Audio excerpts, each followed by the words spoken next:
Bienvenidos a Cuarto Intermedio, el programa del Colegio de Abogados. Roque, acá estamos nuevamente. Bienvenido, Gonzalo, muchas gracias. Sí. Estamos acá nuevamente por la señal amiga de Somos Salta. Antes de hablar del contenido del programa, Roque, esta semana, este martes, digamos, los salteños hemos vivido un hecho realmente repudiable, ¿no? Sí. Un periodista salteño, Martín Grande, sufrió un ataque salvaje, un ataque cobarde, brutal, así que desde acá, desde el programa del Colegio de Abogados, nuestro más enérgico repudio. Así es, a esa acción, nuestra sociedad hacia Martín Grande. Así es, te mandamos un abrazo desde acá, desde este programa. ¿Qué programa que tenemos hoy? Programón. Vamos a hablar de impuestos a las ganancias, sí, con un tributarista de lujo, salteño él, Sebastián Espeche. Hay presupuesto también. Efectivamente, sí, sí. Y una cobertura especial por el primer Congreso Nacional de Derechos Humanos que se está realizando en el Colegio de Abogados. Tenemos el enorme orgullo, así que hemos entrevistado a Nora Cortiñas, la madre de Plaza de Mayo, línea fundadora. También con la doctora Bustos, quien es fiscal en Tostado, provincia de Santa Fe, fiscal penal, y es descendiente, es hija del doctor Melington Bustos. Y bueno, y en el piso vamos a recibir a una de las organizadoras de este exitoso evento, ¿no? Vanina Zamora, presidenta de la Comisión de Derechos Humanos del Colegio de Abogados. Y va a estar con nosotros la antropóloga Lilian Landeo, de Perú. Realmente una entrevista, se la recomiendo que porque realmente vale la pena, imperdible. Bueno, y también lo que es imperdible, los artistas del mes que semana a semana nos acompaña siempre, nos hacen el aguante los artistas salteños. Estamos acá para difundir el arte salteño y en este caso el amigo Federico Kirchmann nos está acompañando con un cuadro de su serie llamado Líneas. Ahí estamos viendo imágenes, Roque. Sí. Color verde esperanza. Talento, arte acá a en el programa del colegio. Los famosos brotes verdes de la economía, a ver si Espeche nos da una mano, ¿no? con esto. Vamos a tener confesionales. Sí, también vamos a tener confesionales. Del expresidente del colegio y del actual presidente del Colegio de Abogados. Vamos a ver si dicen la verdad. Lindo testimonio, ¿eh? Eso, sí. Ten atentos porque en algún momento del programa van a estar las confesionales. Bueno, y antes de iniciar el programa, como siempre, tenemos la placa del consultorio gratuito del Colegio de Abogados, porque como bien dice Gonzalo, si usted tiene una duda, ¿qué tiene que hacer, Gonzalo? Consulte con su abogado.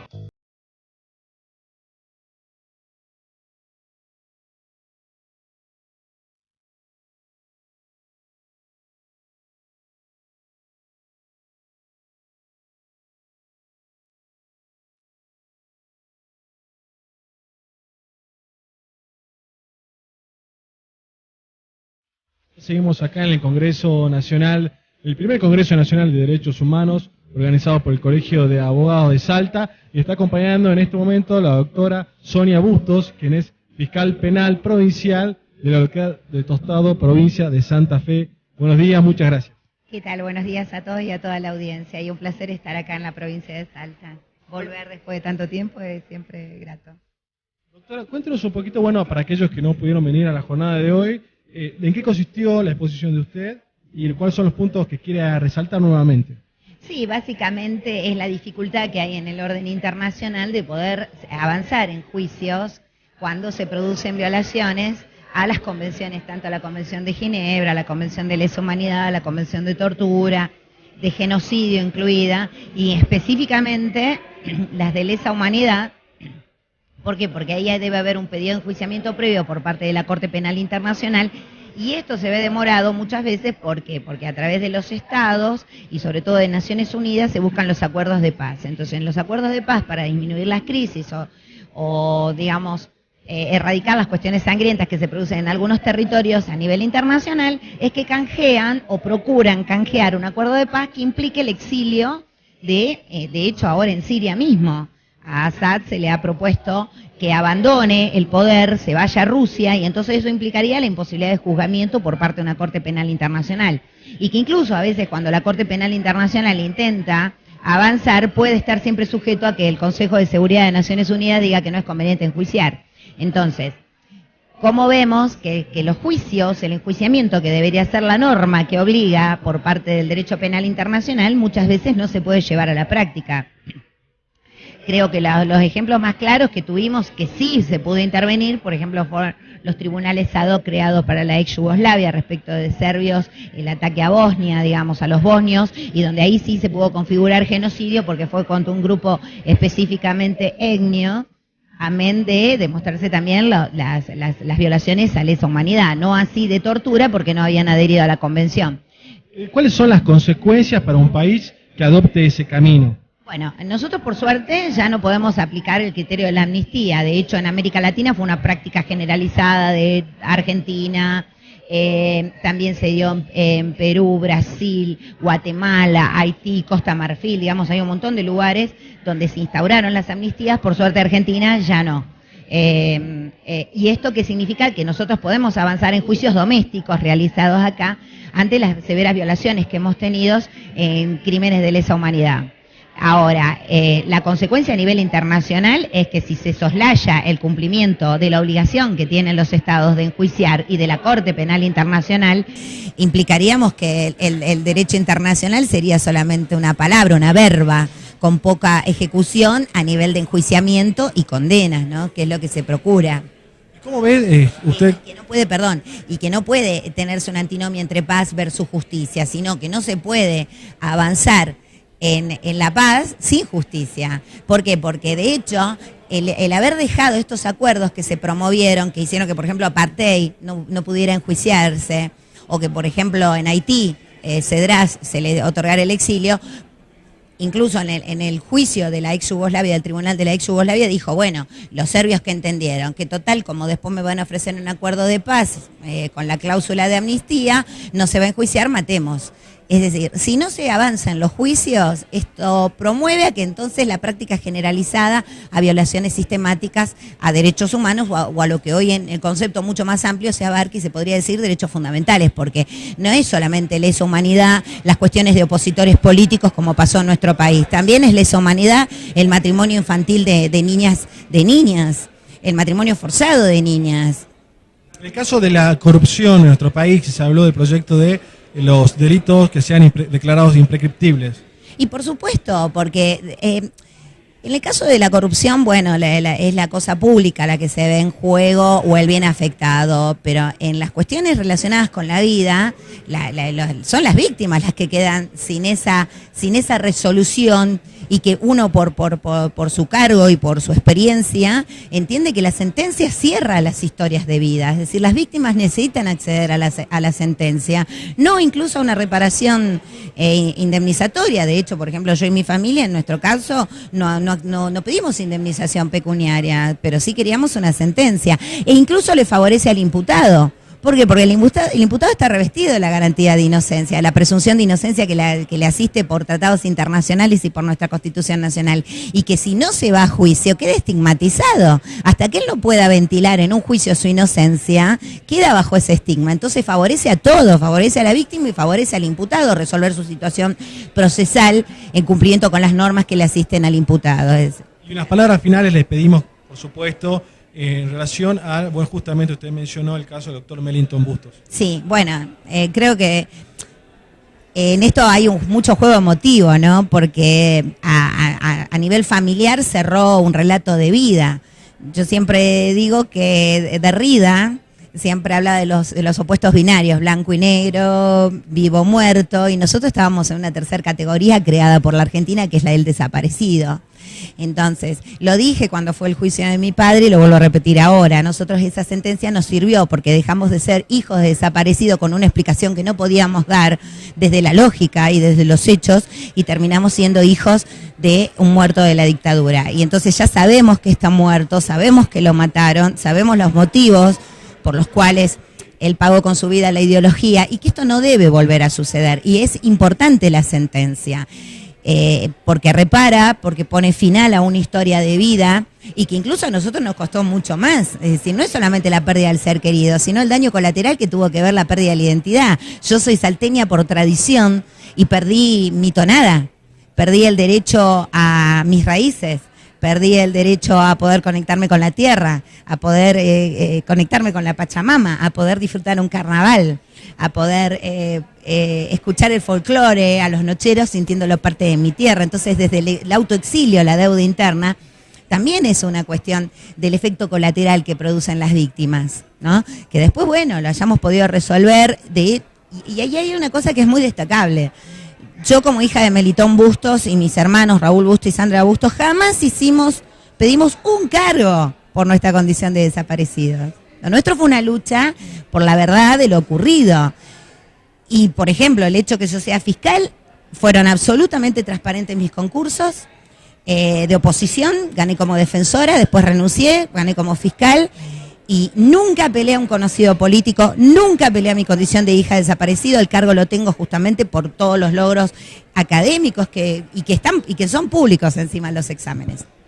Es decir, que fui evaluada por un tribunal absolutamente que desconocí incluso mi condición de hijo desaparecido. Nunca la invoqué. ¿Esto qué significa? Que uno lo que buscó no fue, como uno dice, como muchas veces se hace el maltrato al mal recuerdo, diciendo, porque quieren usar. No, esto fue justamente acompañar lo que debe existir en todo hombre de derecho, que es la búsqueda de justicia y de una sentencia y enjuiciamiento previo, ¿no? Debido proceso.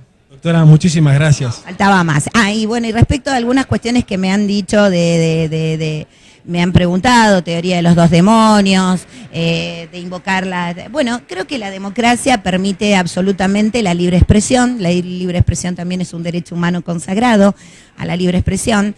Y que hay cosas que ya no se pueden discutir. O sea, hay ideas que son pasadas de moda. Hablar de teoría de los dos demonios es como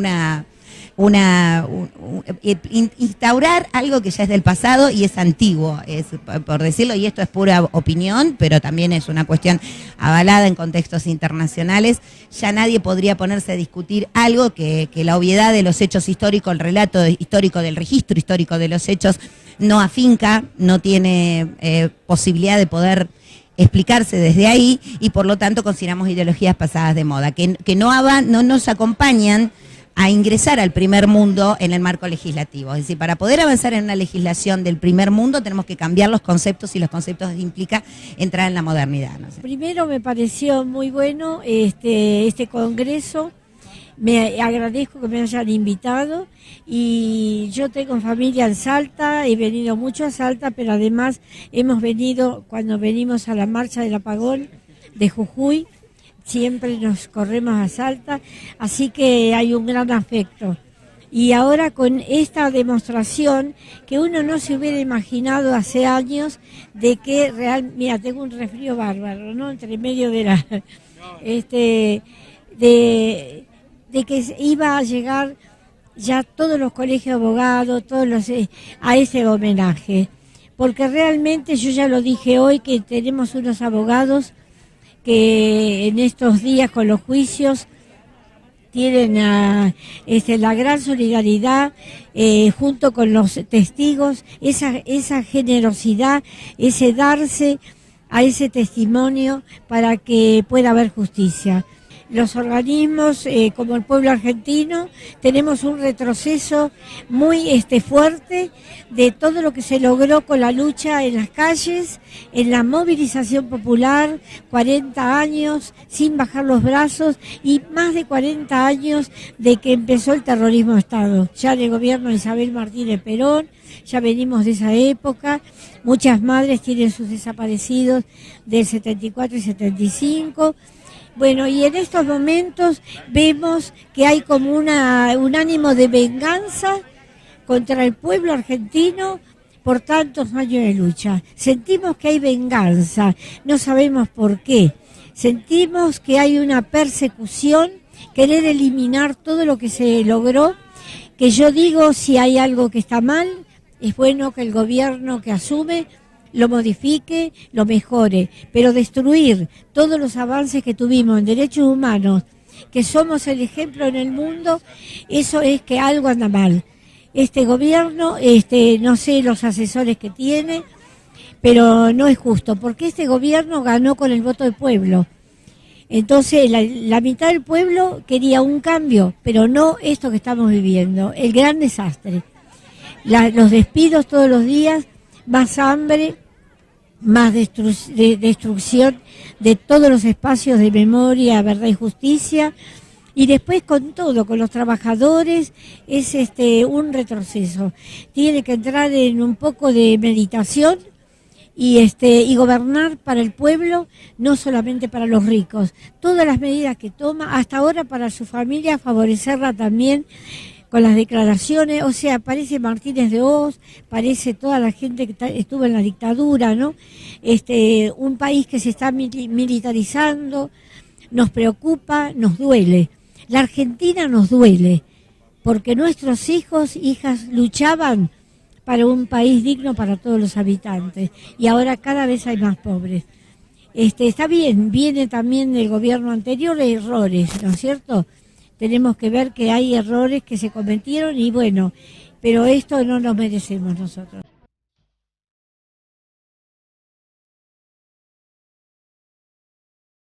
Momento de confesionales, estamos con el doctor Eduardo Romani, egresado de la Católica de Salta. Gracias, Eduardo. Así es, de la Católica. ¿Prometes decir la verdad y nada más que la verdad? Juro. Bien, adelante entonces. Bueno, vamos a la facultad entonces, a Campo Castañares. Sí. ¿Qué tal era ir a la facultad? ¿Cómo era? ¿Había colectivo, en bici? ¿Cómo eran las primeras épocas? Hermoso, nos juntábamos entre varios amigos y un día era en mi vehículo, otro día en alguno de los chicos, pero siempre éramos un grupo importante que muchos fuimos compañeros del colegio también y decidimos todos estudiar abogacía en la Universidad Católica. ¿Una anécdota de la facultad? Podría contar una cortita cuando lo conocí al actual presidente del Colegio de Abogados, que habíamos sido compañeros de la primaria y bueno, un día siempre pasaban las listas de las personas que firmaban las hojas de asistencia y vimos que decía Teniente Coronel Humberto Pedro Burgos, hijo, y bueno, al final era Dragoñante Burgos, así que ahí nos enteramos y volvimos de nuevo a la amistad. Bueno, la época de la facultad, ¿no es cierto? ¿Eras un alumno muy estudioso o te gustaban más las vacaciones? Un poco de todo. Pero un poco más las vacaciones. Un profesor que rescates de esa época, por alguna cuestión en particular. No, hermoso. Yo creo que tuve la mejor relación con los profesores. No era el mejor alumno, sin duda, pero sí tuve excelentes profesores. Me acuerdo los primeros años con el doctor de la Serna, el doctor Sarabia de Toledo, que eran las clases más entretenidas. Y de ahí para adelante, Guillermo Catalano, actual presidente de la Corte, fue mi profesor y con el profesor con el cual me recibí tengo el máximo cariño y el mejor recuerdo desde la época de la facultad. Y la verdad que no tengo nada que decir de ninguno de los docentes, siempre fueron excelentes. Y creo que la Universidad Católica tenía ese feeling entre profesor y alumno muy importante. ¿Estuviste en el centro de estudiantes, es así? Así. ¿Algún logro que hayas alcanzado siendo miembro del centro de estudiantes? Creo que parte del espíritu que después se terminó plasmando dentro de la abogacía, que fue la integración. Creo que empezamos a trabajar en el centro de estudiantes, un grupo de estudiantes en ese momento. Estuve 3 periodos también, igual que en el colegio de abogados, igual que en la comisión de jóvenes abogados. Es el número mágico, 3. Claro, el número mágico, y trabajamos ahí en una integración donde conseguimos un espacio físico que no teníamos, armamos todo lo que fue la organización de apuntes, libros, teníamos nuestra propia biblioteca y creo que salió muy bien. Todo lo que era olimpiadas anuales también era organizada por la Facultad de Derecho ya en forma permanente. Se lograron, inclusive hasta teníamos un diario propio dentro de la facultad que lo hicimos los últimos años y todos se trataban de integrar llevando distintos artículos. Fue muy bastante inquieto, ¿no? Sí, bueno, imagino, no sé si ese diario tiene una sección deportiva o no, pero se te reconoce como famoso hincha de River, como Gallinacio. Así. El peor jugador de River de la historia y el mejor jugador de Boca que admires y que envidies.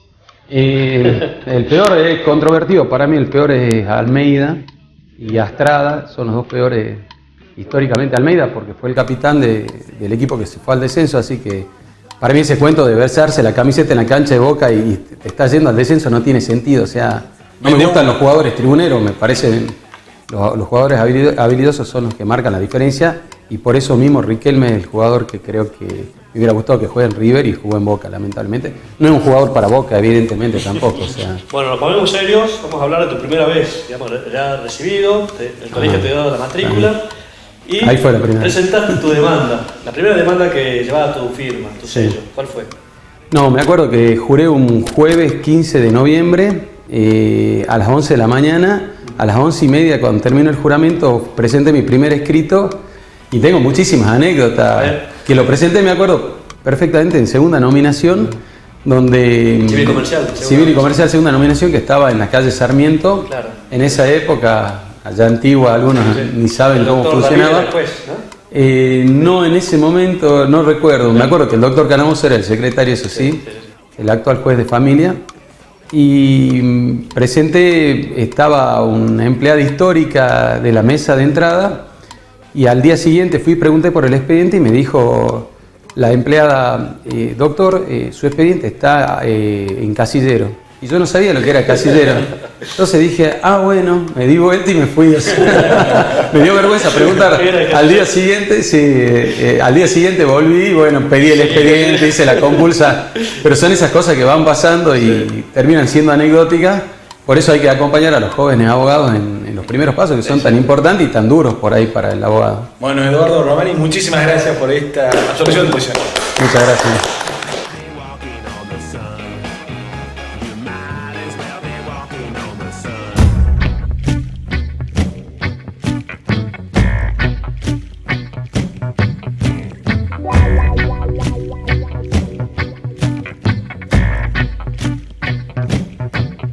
Te vamos a contar cuáles son tus derechos y responsabilidades como asegurado. Cuando contratás un seguro, tenés derecho a recibir el certificado de cobertura al momento y la póliza dentro de los 15 días corridos. También podés actualizar los montos asegurados para que en caso de siniestro te indemnicen por un valor actualizado. En caso de seguros de vida, designar beneficiarios, sean herederos legales o no en el momento de la contratación, los cuales podrás modificar posteriormente. También tenés responsabilidades al contratar un seguro. No cumplirlas puede ocasionar el rechazo del pago de un siniestro. Cuando contratás un seguro, tenés la responsabilidad de realizar el pago del seguro en tiempo y forma, leer cuidadosamente la póliza y comunicar cualquier observación a tu productor asesor de seguros o a tu aseguradora dentro de los 30 días. Pasado ese tiempo, das consentimiento al contrato. Realizar la denuncia del siniestro dentro de los 3 días de ocurrido o de haber tomado conocimiento del mismo. En el caso del seguro automotor, siempre circular con el comprobante de seguro obligatorio vigente.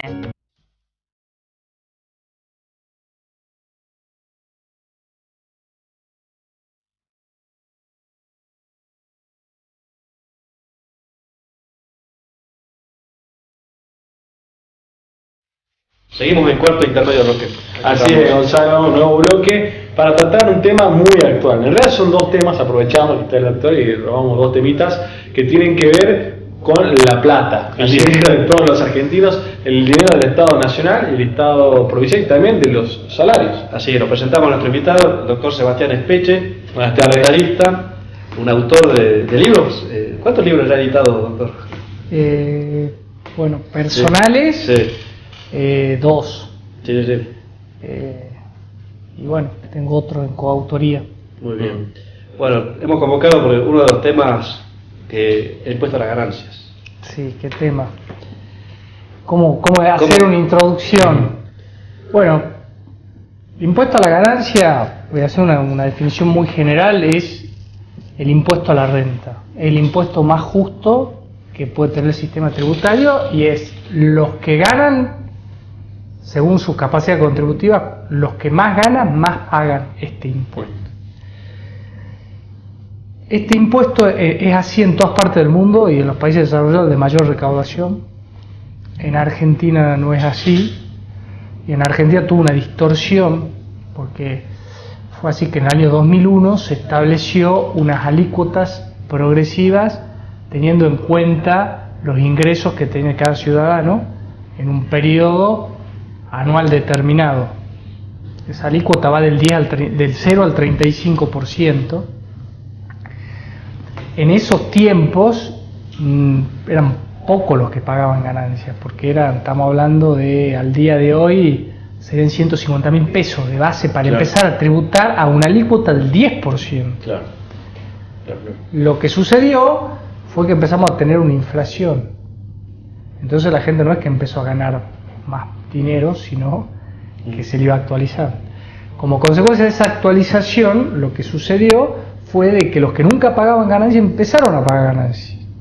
Y al principio era una alícuota del 10, 15, etcétera, etcétera, hasta que llegamos a la situación después de 12 años de que no se actualizó esa tabla, que hoy pagan con más de 20.000 pesos, todos pagan prácticamente la alícuota del 35%, lo que Claro, es una barbaridad. una barbaridad. Sí. Esa es una barbaridad. Pero lo que sucede es que una vez que se tiene, no sé si llamarlo una droga, cómo dejarla después. Claro. porque la contrapartida de esa recaudación son gastos del Estado. Claro, ¿cómo mantener eso? Entonces el Estado se acostumbró con esos recursos que aportan los ciudadanos en el impuesto a la ganancia desmesurada, a pagar gastos del Estado. Y ahí ya tenemos que discutir qué gastos. Claro, exactamente. Justos o no, hay gastos de diverso tipo, de mantenimiento del Estado, de sueldos públicos, de asistencia social, etcétera, etcétera, etcétera. Y bueno, paralelamente a lo que sucedió desde el 2000 hasta ahora, fueron incrementándose notablemente los gastos del Estado. Una expansión, sí. Empresas públicas que se subsidian, sí. El fútbol para todos, sí. Etcétera, etcétera, etcétera, gastos que se me ocurren ahora, asistencia social, que yo creo que la asignación universal por hijo es justa y es necesaria. La sobredimensión del empleo público, ¿no? Claro. Sí. También, bueno, sí. Tenemos gasto de la política, que hay muchos empleados públicos que no sí. Necesitan ser contratados por el Estado y están. Claro. Empresas públicas deficitarias, como Aerolíneas Argentinas. Es muy lindo tener la bandera insignia, pero claro. Tiene un déficit fiscal. Bueno, algunos economistas hablan de eso, ¿no es cierto? De como crítica al gobierno de Cambiemos, ya lleva un poquito más de un año, de que bueno, sí, no quiere hacer ¿no es cierto? Algún recorte, pero no sabe hacerlo el recorte, o no se anima a hacer el recorte donde tiene que hacerlo, que es justamente bueno en el sector de que hagamos la política deficitaria, ¿no es cierto? Como ha hablado, digamos, de algunos sectores. ¿Y cómo puede el impuesto a la ganancia, ¿no es cierto?, encuadrarse en esta discusión? ¿Cómo dar una solución y ser el impuesto a la ganancia el puntapié inicial de una discusión larga, como vos mencionabas? Sí, bueno, la discusión es actualmente hubo un consenso entre los bloques de la oposición, del Frente para la Victoria, del Frente Renovador, del Partido Izquierda, que presentaron un proyecto conjunto que estimo que es el que va a salir, que aumenta el mínimo no imponible a 33.500 pesos para solteros y 44.000 pesos para casados. ¿Qué quiere decir el mínimo no imponible? Hasta 33.000 pesos no nadie paga ganancias. Claro. El problema es que después de ese importe, hay que ver cómo sale el proyecto porque se está discutiendo, no se actualizan las escalas, entonces todos tributan al 35%. El que gana 50.000 pesos paga el 35% de ganancia y el que gana $2 millones paga 35% claro. De ganancia. Cuando sería lógico que ese de 50.000 pague una alícuota del 10%. Claro.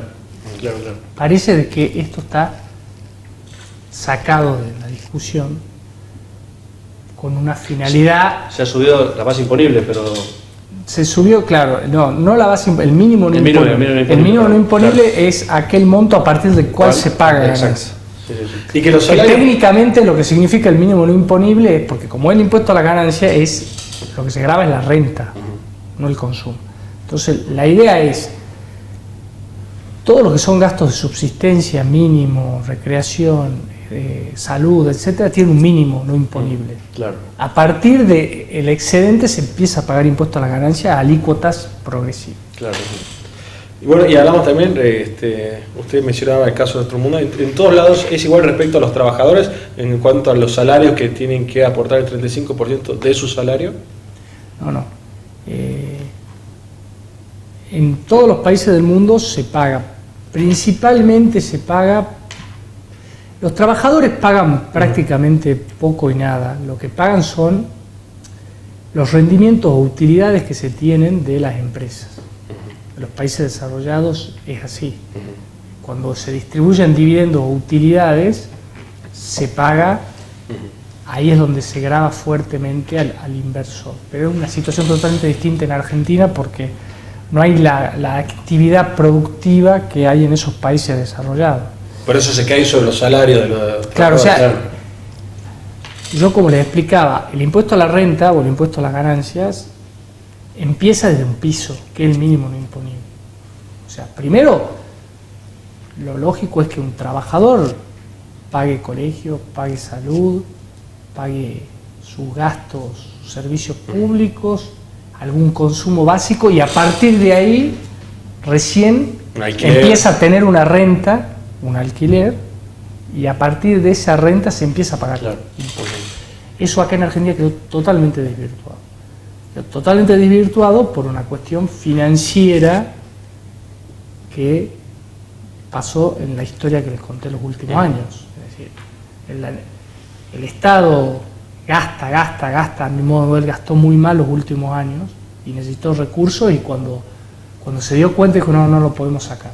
¿Cómo impacta, bueno, estas leyes que se están debatiendo en el Congreso, cómo van a impactar, digamos, en la macroeconomía, en la recaudación, en el financiamiento del Estado? Y va a impactar fuerte porque el impuesto a la ganancia es un impuesto coparticipable con las provincias. Ustedes vieron que el año pasado hubo un fallo de la Corte que le reintegró a las provincias un 12% que iba para el financiamiento del ANSES. Eso se le devolvió a las provincias. Pero bueno, hay que ver bien cómo queda la ley definitiva, y lo que va a pasar es que las provincias van a recibir menos impuestos a las ganancias para financiar sus gastos corrientes y de infraestructura. Claro, complicada la situación para las provincias. Para las provincias va a ser complicado, va a perder recaudación. Bueno, y hablando un poquito de ese tema también, relacionándolo respecto a la recaudación y qué es lo que tienen que hacer, o que lo que deberían hacer los gobiernos, tanto nacionales como provinciales, es que tenemos la ley de leyes, ¿no? Tenemos el presupuesto. ¿Cómo ves el presupuesto para el 2017? A nivel nacional, lo que se ve es que se trató de hacer un presupuesto real. ¿Qué quiere decir un presupuesto real? De que los últimos años veníamos teniendo un presupuesto que no se ajustaba a la realidad, que se establecían gastos y después se daban facultades discrecionales al Poder Ejecutivo para reasignar partidas presupuestarias, y lo que se hacía también era disminuir, estimar en menos la recaudación de los ingresos para luego discrecionalmente gastar esos recursos excedentes como quisiera el Poder Ejecutivo Nacional. Claro. Lo que se ve en este proyecto mejor general, ley de presupuesto, es que se toman las variables económicas más sinceras, se disminuye las atribuciones del Ejecutivo de reasignar partidas presupuestarias, para que la gente entienda, hay una partida presupuestaria para hacer 10 escuelas y de pronto el Ejecutivo le reasigna y hace 3 escuelas y las otras 7 no se sabe a dónde va la plata. Claro. Pero hubo un recorte también importante para el sector de investigación científica. En realidad lo que pasó ahí fue de que no hubo una actualización como inflacionaria como la que venía viendo, entonces quedó en menos la asignación de gastos en infraestructura. Pero el problema que hay es que los gastos que tiene el Estado son realmente importantes y considerables, y lo que faltan son los recursos. Entonces el financiamiento está viniendo por el endeudamiento, que después hay que pagarlo. Ya hay que pagar, porque empieza de ya a pagar. Sí, las letras o los bonos se pasaron para 2 o 3 años, pero en algún momento. Exacto. A ver, el ajuste fiscal es inevitable. Sí. En algún momento va a haber que ordenar el tema del gasto público, ser eficiente, ver en qué se gasta y en qué no se gasta, y empezar a controlar. Bueno, el ministro Parot, cuando estuvo en la Cámara de Diputados, dijo de que Salta sin el endeudamiento no podía realizar obras nuevas, ¿no? Le alcanzaba solamente para pagar los gastos en sueldos, ¿no es cierto? Sí, pero si no era con endeudamiento no se podrían realizar obras, ni siquiera terminar aquellas obras que eran del Fondo de Reparación Histórica. Sí. Lo que yo veo a nivel Salta, uno de los ítems más engorrosos de los gastos son los gastos corrientes de sueldos, que absorben prácticamente el 70% del presupuesto provincial. No es sano, ¿no? No. Ese porcentaje tan alto. No, para nada. En cualquier estado nacional, provincial o estadual del mundo, el gasto en personal presupuestario es un 30%. Claro, estamos lejísimos. Y el resto se hace. Pero esto que pasa en el presupuesto de Salta pasa en los municipios y pasa en las otras provincias de Argentina. Yo siempre estoy bregando por un cambio cultural hasta que si no después viene una crisis gravísima por todo esto que sucede, ¿no es cierto? Así es, así es. Bueno, te agradecemos muchísimo, doctor. Se nos acaba el tiempo, pero la verdad que sí, nos deja ahí sin sabor, ¿no? Pero bueno, hay que estar atentos. Y uno como ciudadano también exigir, ¿no es cierto? Que exacto, como ciudadano eso es lo más importante. Estar informándose. Y rescatar también, al menos la labor nacional, de que han sido leyes que están saliendo con el consenso del Congreso, ¿no? Que se está trabajando, salvo algunas excepciones, algo que no está sucedía saliendo atrás, ¿no? con consenso, ¿no? Sí, sí, eso es bueno. Por lo menos empezar. Pero para estamos entrando en un periodo mezquino donde empiezan a prevalecer los intereses políticos a lo del bien común o bien general. Así es. Bueno, vamos. Sebastián, un placer como siempre. Muchas gracias a usted por la invitación. Vamos a un corte. Vamos a un corte, Gonzalo, ya vamos con más corte intermedio. Quédese por la señal de Somos Salta.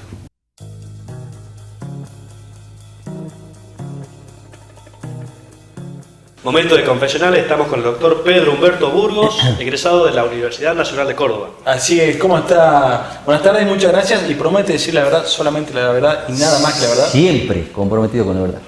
Perfecto. Bueno, usted se recibió en Córdoba. En la Universidad ¿Tierra del Nacional. Fernet? Así dicen. ¿Usted qué tal? ¿Era más del cuarteto? ¿Más del folclore? Yo reconozco que me gusta muchísimo el folclore y me quedó de Córdoba muchísimo lo que es cuarteto, especialmente Banda 21. Un tema de Banda 21 que pueda tararear. Primavera, no, para tanto no. Para tanto no. Está bien. ¿Cuál fue la materia que más te costó aprobar de tu paso por la facultad? La que más me costó aprobar, en realidad en Córdoba la más complicada es contrato. Digamos que requiere el doble de tiempo de estudio, digamos, como en toda la carrera hay materia fantasma, o sea, materia complicada. El contrato es una. Bueno, anterior a la facultad usted fue soldado, tengo entendido. No, hice la secundaria en el Liceo Militar de Tucumán. Teniente general, decía el doctor Román en una confesión que pasó por acá. Mi querido hermano Eduardo siempre tiene esa anécdota. ¿Algo que decir en su defensa al respecto? Yo egresé en el Liceo Militar y hice un año en el Colegio Militar, después lo encontré en la Católica a mi hermano en la vida Jesús. Y bueno, compartimos muchísimas cosas desde la primaria. ¿Sí? Usted es un soldado de la reserva, tengo entendido, actualmente. Si hay una guerra, usted lo van a llamar a esa guerra. No, ya a esta altura no estamos grandes. Pero bueno, usted dice que tienen que ir a la guerra. ¿Con qué 3 abogados iría usted a la guerra, a la trinchera? Bueno, Eduardo Jesús es uno de ellos, sin duda alguna. Yo creo que desde hace tiempo venimos en esa lucha. Siempre uno piensa a los amigos más cercanos, Sergio Díaz Lene, pueden ser de Córdoba Infancia, y muchos compañeros míos de la secundaria, obviamente. ¿Alguna anécdota de tu debut profesional? Bueno, mi debut profesional fue complicado en el sentido de que, a ver, si bien mi padre era abogado, él se dedicaba a derecho penal, entonces yo empecé a hacer derecho laboral. Mi primera consulta la pasé muy mal por el tema que uno cree que tiene que saber todo en ese momento y realmente después uno se va dando cuenta que recoge, digamos, la inquietud del cliente y tiene un tiempo prudencial para poder evacuarla, no es todo inmediato, eso es importante que lo sepan los jóvenes abogados, o sea, uno tiene posibilidades de poder darle el mejor asesoramiento después de un tiempo prudencial, no inmediatamente. En los juicios laborales son muy importantes las audiencias. ¿Tiene algún cábala para las audiencias? ¿Alguna corbata que le traiga suerte? ¿Algún calzoncillo por ahí? Quizá? ¿Corbata roja? Se va a reír mucha gente, pero color verde, siempre color verde. O sea, ¿La corbata? O... Corbata. Si tenemos tribunales con corbata verde es porque es día de audiencia. Estamos con audiencia, importante. Está bien. Bueno, y por último, un consejo para todas aquellas personas que necesiten un abogado y que esté buscando un abogado. Que no le tenga miedo al abogado, le pregunte todo lo que le tenga que preguntar, se saque todas las dudas y ante la primera inquietud que tenga o le genere alguna, si quiere, incertidumbre sobre el comportamiento de su abogado, recurra a su propio abogado y que él le evacúe la consulta. Que lo haga con seriedad porque es un trabajo que se merece el respeto y el respeto es recíproco, tanto del cliente al abogado como del abogado al cliente. Somos seres humanos y debemos tratarnos con muchísimo respeto porque de eso depende la dignidad de cada uno. Bueno, doctor Humberto Pedro Burgos, muchísimas gracias.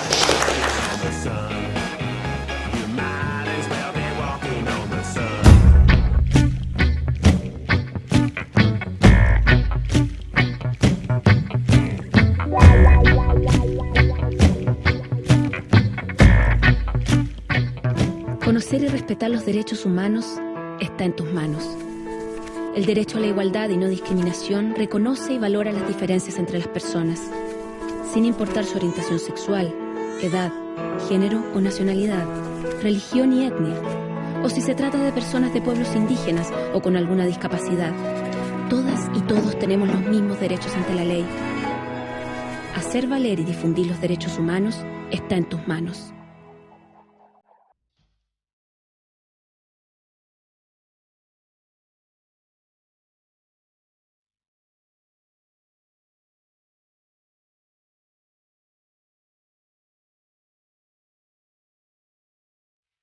Seguimos en cuarto intermedio, Roque. Acá estamos con el Congreso Internacional de Derechos Humanos. Con el Congreso Internacional de Derechos Humanos, que nos hemos colado, ¿no? Y hemos robado un par de participantes. Que el lujo que lo estamos dando, ¿no? Un lujo gigante. Bueno, acá está una de las responsables del éxito del Congreso, la doctora Vanina Zamora. Sí. ¿Qué tal? ¿Contenta? Muchas gracias. Sí. Feliz, con cara de cansancio, pero Sí. de felicidad extrema, porque creo que este gran sueño colectivo de la comisión que integro, que ya hace un año nos hemos propuesto realizar, hoy lo hemos llevado a cabo con una enorme respuesta de la comunidad en sí, así que muy emotivo, muy variada la temática que se ha abordado, con perspectiva de derechos humanos y bueno. Y no ha sido de exclusividad de abogados. No, antropólogos, sociólogos, filósofos. Sí, y organizaciones sociales y de derechos humanos presentes, lo cual ha enriquecido mucho más el intercambio de debate y de ideas. Exactamente.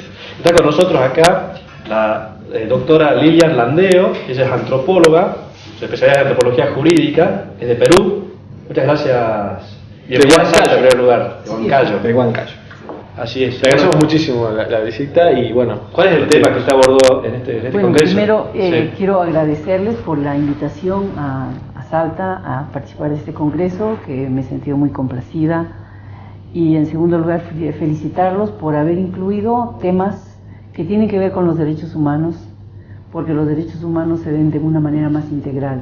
Su enfoque debe ser multidisciplinario y yo creo que este congreso lo está demostrando, al haber incluido una serie de temas que muy poco se abordan en congresos de derechos humanos. Por eso los felicito sinceramente. Bueno, yo el tema que he traído es justamente uno de los temas nuevos en los congresos de derechos humanos últimamente, que tiene que ver con el derecho de los derechos humanos de los pueblos indígenas. Sabemos que en América Latina la mayor parte de los países son países pluriculturales y esta pluriculturalidad es algo que no se está reconociendo ni en las constituciones ni en el reconocimiento de derechos. Y en las prácticas judiciales. Menos todavía. Exactamente. Entonces, últimamente existen ya países que están reconociendo derechos e están incluyendo en las constituciones políticas y están haciendo más viable el reconocimiento, aunque a veces se está quedando muy en el discurso, y del reconocimiento a la implementación hay todavía una brecha, como lo dijeron algunos ponentes en estos días, hay una brecha en la implementación de derechos respecto de estos colectivos. Entonces, las dificultades se presentan de diferente tipo en los países, especialmente con la definición de qué es indígena. Claro, ese es el tema, digamos, porque una de las cuestiones que introduce la OIT es el tema de la autodeterminación, digamos, que el individuo, la persona, autodetermina si es indígena o no, digamos. Exactamente. ¿Qué pasa cuando eso no se condice con la realidad? Lo que algunos se han preguntado es el hecho de que ¿por qué la OIT tiene un convenio dirigido a pueblos indígenas cuando la OIT es una organización especializada en Naciones Unidas que se dedica a normas? La OIT, fundada en 1919, se dedica a velar y regular la situación laboral de trabajadores en el mundo. Y al hacer su trabajo, la OIT se da cuenta de que cada vez más su trabajo se viene en menos debido a que no reconoce que una gran cantidad de esos trabajadores a los que supuestamente desea proteger son indígenas. Y lo que hace la OIT es establecer un convenio que busca restaurar los derechos laborales de esos trabajadores indígenas.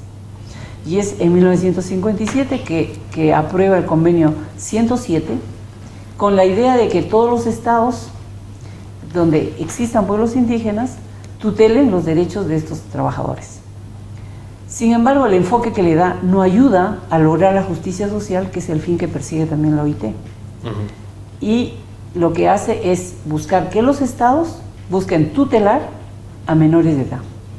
Es decir, tratar como menores de edad a personas que son sujetos de derecho como cualquier otro, y sin embargo se les trata como menor de edad. Es el Estado que decide lo que voy a hacer con estos conglomerados distintos, con estos grupos culturales diversos. Yo voy a definir qué tipo de política, voy a definir qué tipo de presupuesto, voy a definir qué tipo de derechos les reconozco. Entonces, un tutelaje es como los padres vemos a los hijos. Exacto. Eso no contribuyó a lograr ni reivindicación de derechos, ni mejora de derechos laborales, ni lograr esa justicia social que la OIT buscaba. Y todo el sistema de Naciones Unidas se da cuenta de que su trabajo desde el sistema de Naciones Unidas tampoco estaba contribuyendo a reducir la pobreza extrema, la desigualdad, la discriminación, la exclusión en la que vivían estos conglomerados. Entonces lo que hace es revisa ese convenio 107 y en 1989 aprueba el 169. Y el 169 tiene un enfoque distinto cualitativamente y mucho más importante, porque de la situación de tutelaje y de asimilación que busca el 107 pasa a una situación de buscar sujetos de derecho, no objetos de tutela. Entonces pasa de ser objeto el pueblo indígena a ser sujeto de derecho. Entonces allí se abre un abanico muy grande de posibilidades para el reconocimiento de derechos de pueblos indígenas. Y todavía estamos en un proceso de evolución, más allá de... El segundo paso ha sido mucho más conflictivo, porque una vez que se da el convenio, lo que tenían que hacer los estados es que tenían que ratificar el 169. Muchos habían ratificado el 107, con lo cual muchos países hasta el día de hoy incluso siguen con el 107. Caso de Panamá, caso de El Salvador, en América Latina, siguen con el convenio 107. Pero los otros países cambian el 107 y ratifican el 169, con lo cual se anula la práctica del 107, y el caso de Argentina es uno de ellos. Argentina aprueba, ratifica el convenio 169 del 2002, el año 2000, por lo tanto está vigente en Argentina el convenio 169 desde el 2001. Claro. Y entonces, a partir del 2001, Argentina tenía que obligarse a la implementación desde la reforma constitucional e ir modificando paulatinamente todo el cuerpo de leyes, imbricando en todos ellos los derechos de los pueblos indígenas.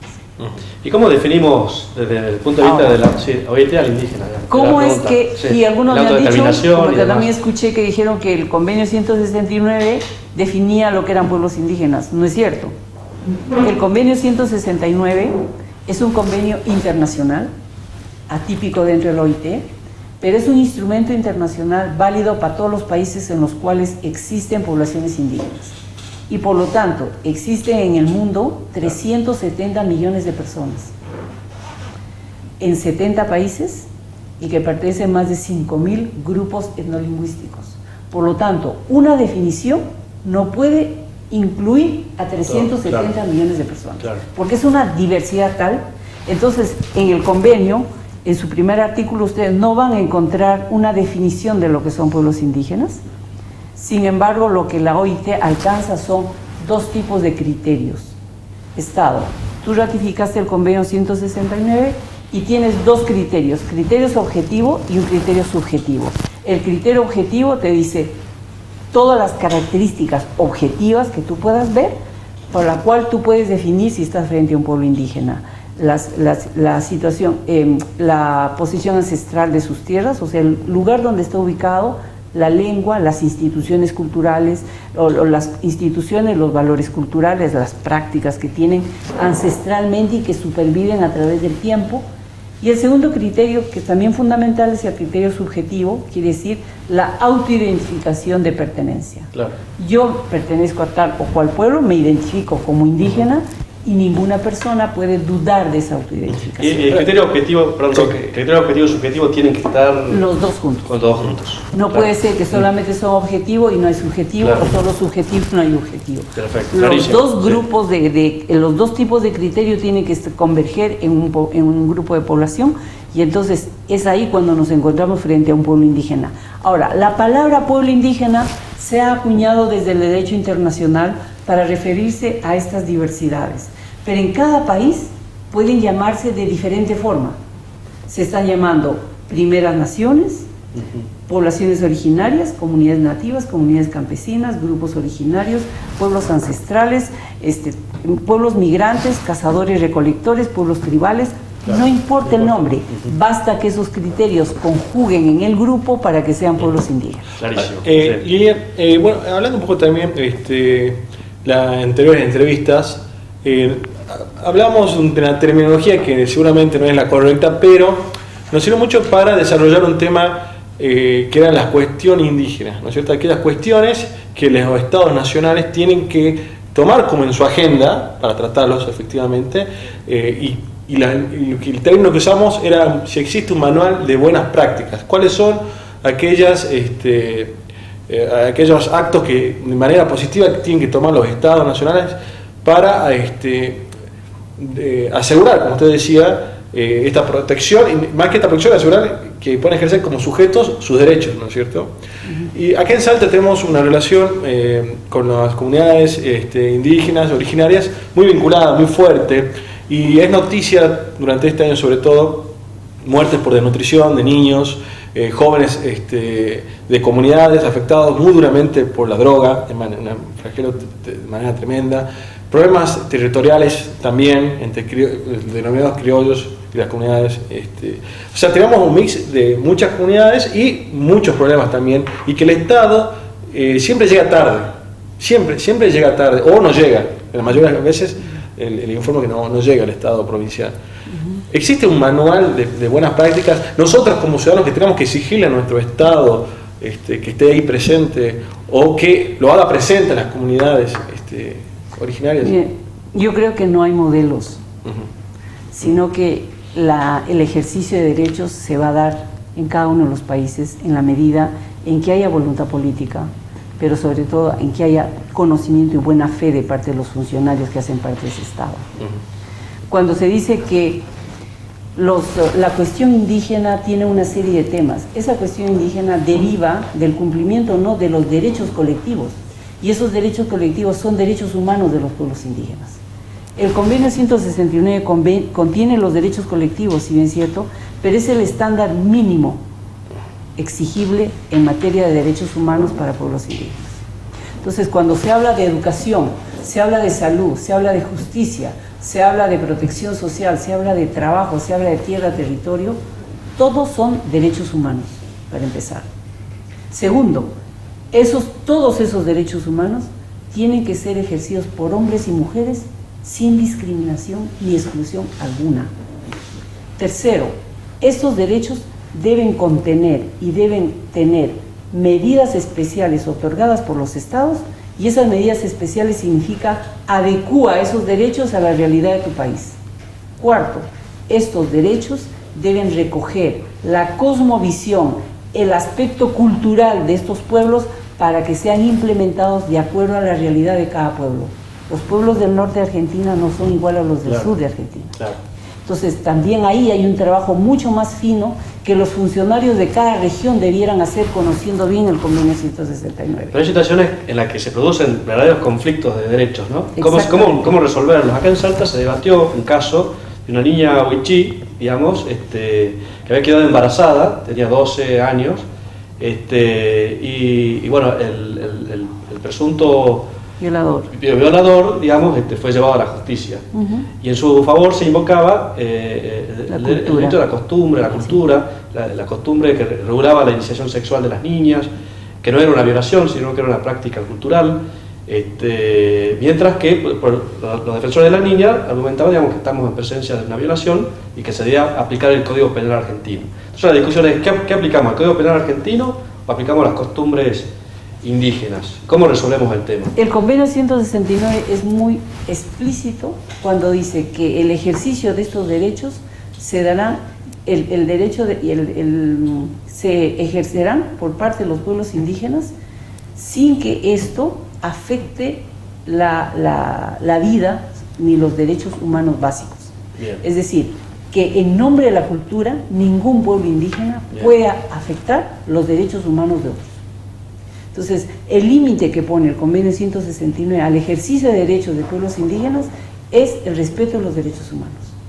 En este caso, la Convención de los Derechos del Niño, digamos, están por arriba de las costumbres indígenas. porque primero está la vida. Bien. Y están los derechos humanos, y a esto se adecua el convenio 169. El convenio 169 no va a salir a favor, no, la cultura está primero y entonces por tanto ustedes tienen que sujetarse, no. Ellos ponen, en uno de los articulados está planteado eso.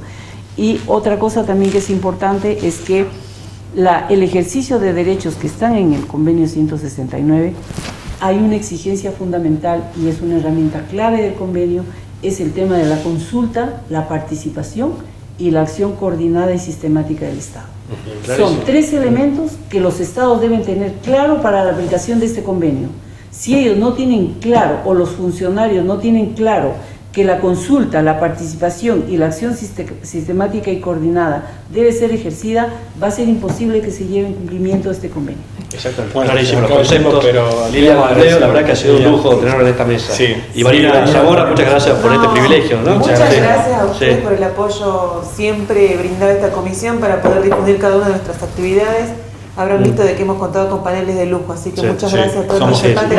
Gracias. Recién salió del kiosco del Colegio de Abogados. Muchas gracias. Y felicitaciones al Colegio de Abogados nuevamente por interesarse en estos temas que realmente en todos los países es un hándicap todavía. Muy bien, muchísimas gracias. Muchas gracias. Bueno, nosotros... Se nos acaba el tiempo, Gonzalo, ¿sí? Damos fin a nuestro programa. Lo esperamos, amigos. La semana que viene, el cuarto intermedio, el programa del Colegio de Abogados por Somos Salta, Gonzalo. Gracias.